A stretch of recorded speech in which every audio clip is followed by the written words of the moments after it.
Hi everybody, this is my honest review on the Ninja blender. As you can see, we already have it loaded up. We have banana, kale with a little pineapple, and now I want to show you putting the top on where it latches down so we don't get any leakage.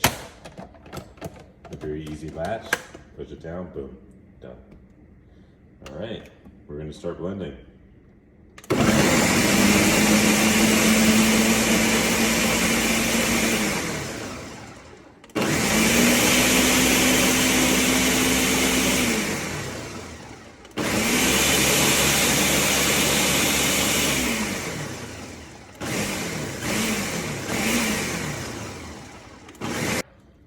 And now you'll see our finished product.